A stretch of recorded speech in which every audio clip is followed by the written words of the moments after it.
അസ്സലാമു അലൈക്കും വറഹ്മത്തുള്ളാഹി വബറകാതുഹു.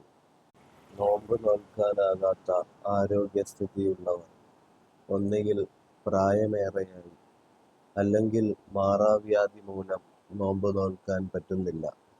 അങ്ങനെയുള്ളവർ നോമ്പിന് പകരം മുദ്ദ് കൊടുക്കേണ്ടി വരുമ്പോൾ റമളാനിലെ ഓരോ ദിവസവും മുദ്ദ് കൊടുക്കണമോ, അല്ലെങ്കിൽ അവസാനം ഒരുമിച്ച് അങ്ങ് കൊടുത്താൽ മതിയോ?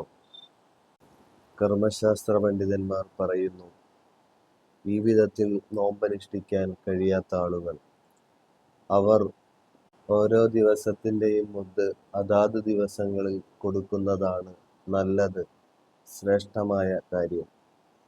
എന്നാൽ ഓരോ ദിവസത്തെയും മുദ്ദ് അവസാനം കൊടുത്താലും കടമ വീടുന്നതാണ്. എങ്കിലും ഓരോ ദിവസത്തിൻ്റെയും മുദ്ദ് അതാത് ദിവസങ്ങളിൽ തന്നെ കൊടുക്കുന്നതാണ് ശ്രേഷ്ഠമായ കാര്യം എന്ന് കർമ്മശാസ്ത്ര പണ്ഡിതന്മാർ പറയുന്നു. മറ്റൊരു കാര്യം, ഒരു മൃഗത്തിൽ തന്നെ അഖീഖത്തും ഉളുഹിയത്തും നിയ്യത്ത് ചെയ്തിട്ട് അറുത്താൽ സഹീഹാകും, സാധുവാകും എന്നാണല്ലോ കർമ്മശാസ്ത്ര പണ്ഡിതന്മാർ പറയുന്നത്.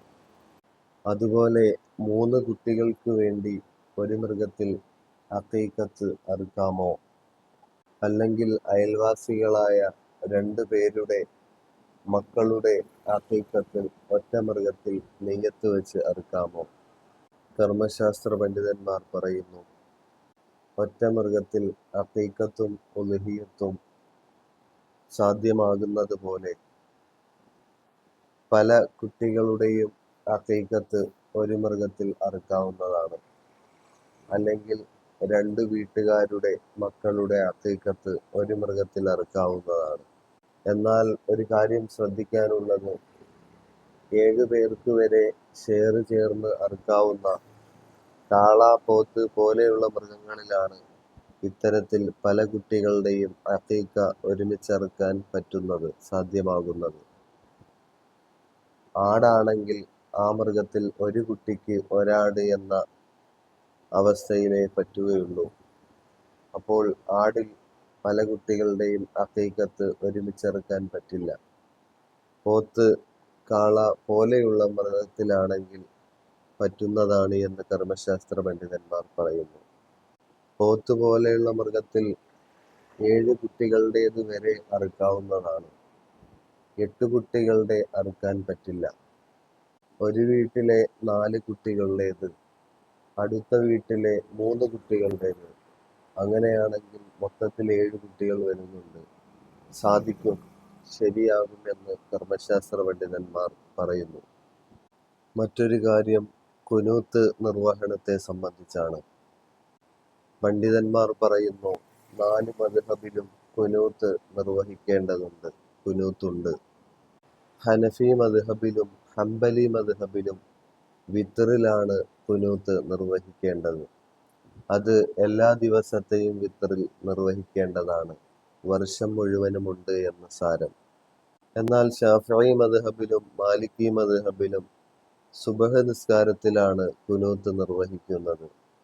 അതുപോലെ തന്നെ ശാഫിഈ മദ്ഹബിൽ റമളാൻ അവസാനത്തെ പകുതിയിലെ വിത്ർ നിസ്കാരത്തിലും ഖുനൂത്ത് സുന്നത്തുണ്ടല്ലോ.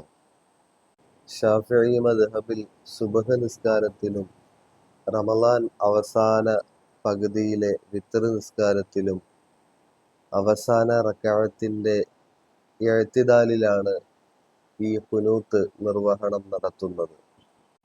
മാലിക്കി മദ്ഹബിൽ സുബഹ് നിസ്കാരത്തിലെ റുകൂഇൽ പോകും മുമ്പ് പ്രത്യേക തക്ബീറോടുകൂടി ഖിയാമിൽ തന്നെയാണ് ഖുനൂത്ത് ഓതുന്നത്.